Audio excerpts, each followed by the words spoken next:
Hello guys, താഴെ കാണുന്നതാണ് മാൾട്ടയിലെ വൺ ഓഫ് ദ ടൂറിസ്റ്റ് ഡെസ്റ്റിനേഷനായ പോപ്പായ് വില്ലേജ്. 1979 പോപ്പായ് എന്ന് പറഞ്ഞൊരു ലൈവ് ആക്ഷൻ മ്യൂസിക് മൂവിക്ക് വേണ്ടി ഉണ്ടാക്കിയ സെറ്റാണ് നമ്മൾ ഈ കാണുന്നത്.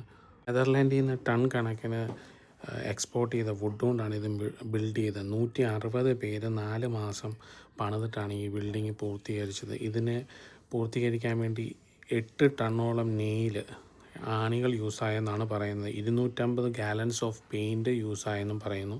ഇത് മെയിനായിട്ട് 19 ബിൽഡിങ്സാണ് ഇവർ പറയുന്നത്. അതിൻ്റെ അകത്ത് ബേക്കറി പറയുന്നുണ്ട്, സ്കൂൾ ഹൗസ്, ഒരു പോസ്റ്റ് ഓഫീസ് പറയുന്നുണ്ട്, ഒരു ഒലിവ് ഓയിൽ പ്രസ് പറയുന്നുണ്ട്, പിന്നെ ഒരു തിയേറ്ററും അതിൻ്റെ അകത്തുണ്ട്. പിന്നെ നമുക്ക് എൻജോയ് ചെയ്യാൻ വേണ്ടിയിട്ടുള്ള പല വാട്ടർ ആക്ടിവിറ്റീസും അതിൻ്റെ അകത്ത് ഇൻക്ലൂഡഡ് ആണ്.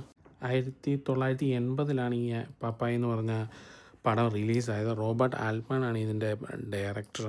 ഇതിപ്പോൾ ഒരു ടൂറിസ്റ്റ് ഡെസ്റ്റിനേഷനായിട്ട് മാറിക്കുകയാണ്. ഇപ്പോൾ ഒരു 25 രൂപ ടിക്കറ്റ് ഉണ്ടെങ്കിൽ രാവിലെ തൊട്ട് വൈകിട്ട് 6 മണി വരെ നമുക്ക് ഇതിൻ്റെ അകത്ത് എൻജോയ്മെൻറ്റുകളും വാട്ടർ തീം ആക്ടിവിറ്റീസും ഒക്കെ പങ്കെടുക്കാം.